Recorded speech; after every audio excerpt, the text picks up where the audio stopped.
تحصلت المدرسة الإعدادية الامتياز بمدنين والمدرسة الابتدائية طيب المهيري بسيدي بوزيد على جائزة أفضل المدرسين المجددين من بين 11 مشروعا تم تقديمهم خلال الدورة السادسة لمنتدى المدرسين المجددين لسنة 14 و2000.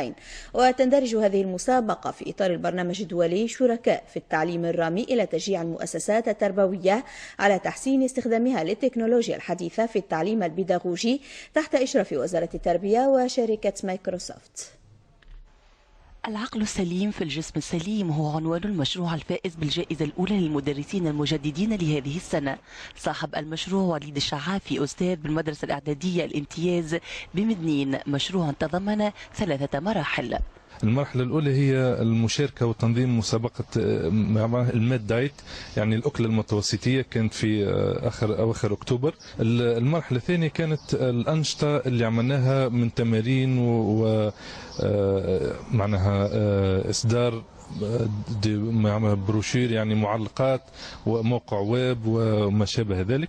والمرحلة الأخيرة كانت معرض عملنا في المكتبة لنا في المدرسة الإعدادية.